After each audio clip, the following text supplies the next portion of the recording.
far as traffic goes, we want to take you up to Chris Habermel, who's live with a new situation that's going on. Good morning, Chris. We have a braking situation here, a high-speed pursuit which is coming southbound on Crawford, just south of Oakton, out of Skokie. There are multiple agencies that are chasing that vehicle that you see right there. He just he just almost hit a vehicle that turned out in front of him. He is up around 70 miles an hour. The speed is, we're just passing Howard, southbound on Crawford right now. It looks like a minivan that is being pursued. I believe that is a Skokie squad. I'll be able to see a little bit more as soon as they get down here, but we're going to be following this, and we will bring this to you live here. We're coming into Lincolnwood now, passing Jarvis southbound on Crawford. High speed, about 70, 75 miles an hour here. You can see that van driver is picking up speed. He's coming up into traffic right now. It's actually a taxi, it looks like. Yeah, that's a cab. Wow. He's going to be making the turn right now eastbound on Toohey. It looks like he might be trying to escape police to get over toward more free area to run into, perhaps over to the Edens Expressway. So now we're boosting up to westbound Toohey from Crawford, and he is really hammering down now. It's about 75, 80 miles an hour. He's coming up in the traffic. Again, this is the high time of the morning rush hour, and as you can see, that officer is trying to keep some semblance of distance away from him. We want to make sure this guy doesn't crash in anybody here. We do not know what this taxi is wanted for. We do not know what kind of offense was involved here. But looks like we just crossed over Lincoln, just past Costner, westbound on Toohey. High speed now about 60 miles an hour. He's actually dropped that speed down by about 10 miles an hour here. As we get in closer to the Edens here, we're going to see more traffic that's going to be increasing on the roadway here. And again, we're talking about slick pavement out here, folks. This is the morning rush hour. Let's see, he's going to be going through the light. You can see he crossed against the light there. That was a red light that he just blew through, so there's another traffic offense. You can add to that. We're coming up on the Edens Expressway. We just crossed the Skokie Boulevard, crossing over the top of the Edens Expressway on Toohey. We're now going to be entering into Niles right now. So this vehicle just came over the top of Edens Expressway. He's coming into some traffic right now. Let's see what happens. He's going back and forth, again trying to elude police officers. You can see only one squad car in the frame. However, there's a half dozen more behind him. We're going to concentrate again on this passing Leclerc, 65 miles an hour now on the eastbound side of Toohey. Again, as we get further into Niles and the time ticks away on this pursuit here, as we're going through the morning rush hour, he is going to get into an area where there are more and more people. Now we're turning back northbound again off of Toohey. Niles Center Road. We're going back toward a populated area. Laramie Park's on the right side there. You've got a lot of families. You're coming up on a school on the right side. Coming up in a residential area here. Yep. Those that are familiar, Steve, you're dead on with that. He is turning back northbound again. He came southbound on Caldwell, on Crawford, went westbound on Toohey, back northbound on Niles Center, back into Skokie again. Chris, so he's headed right into downtown Skokie. He doesn't seem to have any kind of a battle plan here to try and lose officers. He's turning now. It looks like we might even be back on Howard right now. Yes, that's exactly where you're on Howard Street right there. He was heading into downtown Skokie right there at Niles Center when they lost the video there. Yeah, so we will obviously get back to Chris as soon as possible. High-speed chase in progress right now going on in the Niles-Skokie area. Let's go back up to Chris Habermel and Frontage Road right now. Yeah, Howard at this point here, folks, is a two-lane roadway. It is heavily residential. In the foreground there is the Edens Expressway. So Howard at this point is actually a frontage road to the Edens. So we're back northbound on Howard, paralleling the Edens Expressway.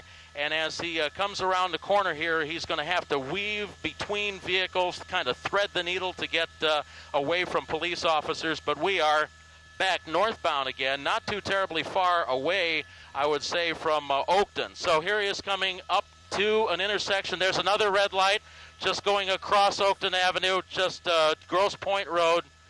Northbound Grosse Pointe Road from Oakton. His only shot there is getting back on a Dempster, Chris. Yeah, it looks like he's trying to head back up to Dempster. I have a feeling he is might be trying to get out to the Edens Expressway to really try and put some distance between himself and officers here. So we're 60 miles an hour, now getting up closer to 70 miles an hour. Again, the speed is increasing here. The danger is increasing exponentially. There are all sorts of people on the road for the morning rush hour. This chase now winding its way back northbound on Niles Center, coming up into Skokie. Morton Grove looks like Grosse Pointe at Lincoln. It was a Morton Grove officer that was chasing that suspect, and they looks like they're going to be backing off of this because of the danger. They're going to be terminating the pursuit, and we're going to stay with this vehicle here, even though they don't want this guy to go crashing into anybody. Chris, now you said that... So they're going to actually back off and terminate the pursuit. But I'm going to keep the camera on this guy and see where this guy goes. Now, Chris, you said police... Chris, can you hear me? Dempster is going to be going eastbound on Dempster again from Grosse Pointe Road. So back in the Skokie again, officers that were pursuing them are backing off because of the danger factor here. So again, they've got a description of the vehicle. Of course, they've got all sorts of dash cam pictures of this. They've got the live pictures from us as well. And again, that'll serve as evidence later on. We're going to stay with this guy, keep a respectable distance. But at this time of the year, when your windows are up and your heater's on, they're not even going to know that the helicopter's behind them. So we'll keep tabs on this guy and see where this guy actually winds up. So we're just going to sit right on top of him here. The police officers have wisely backed off because of the mere fact that there is so much traffic out here, pedestrian traffic. It's dark. It's during the morning rush hour. We're going to stay with this guy and see where actually he winds up. So some drama in the northern suburbs this morning for sure. Worst part about this is when kids are going to school. This is when families are going to be getting their kids ready. And they're going to be out on these streets here in just a couple of minutes at 6:24.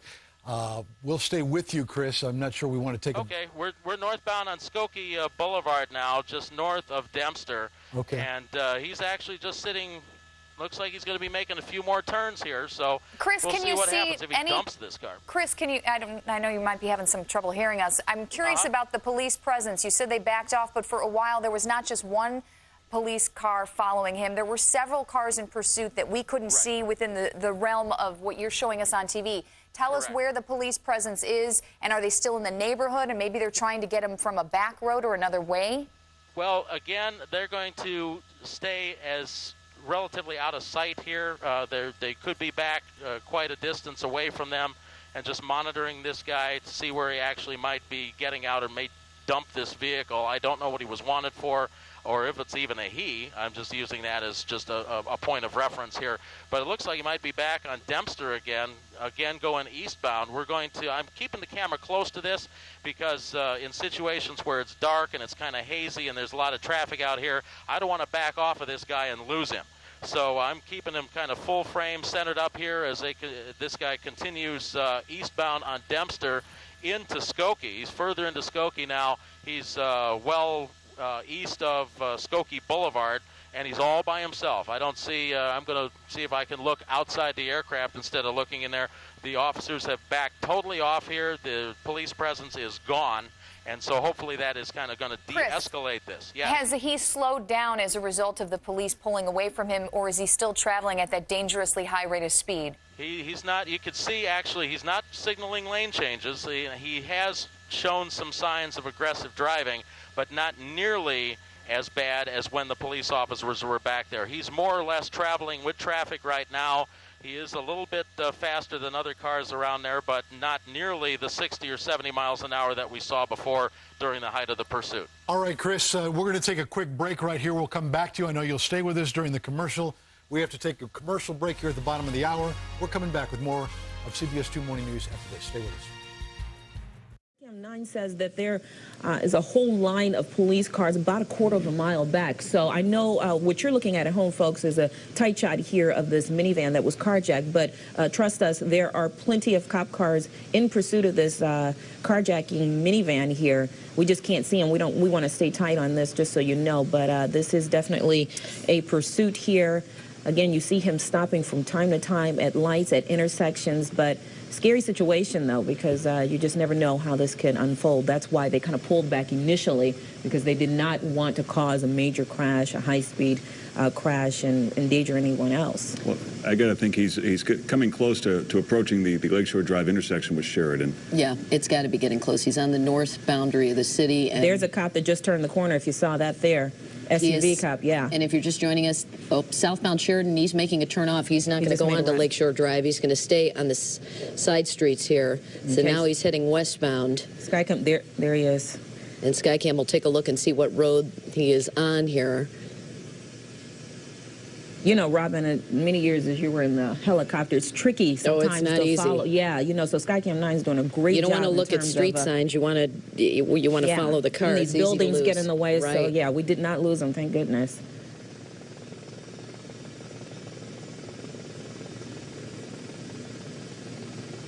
It's kind of unusual to see our parts of the town this time of the morning, but yeah, if you're just joining us, a carjacking here again started off in Rosemont of a Rosemont taxi minivan. The driver is okay, but apparently the carjacker, we're not sure if it's more than one person, pretended to be passengers, and again it started in Des Plaines, circled through Northwestern's campus, now heading back south into the city, in and out of residential neighborhoods. And this is north side of the city, just off of Sheridan Road, just west of Sheridan Road on the north boundary of the city. Not sure the exact cross street, but now it's a full-fledged side street here, and there he's cutting pretty quick through here. We're staying with this. And if you're wondering where the cops are, they are in pursuit. It's just we're keeping a tight shot here, apparently. If I can get the word from Skycam, how many cop cars do you estimate are on pursuit of this taxi cab?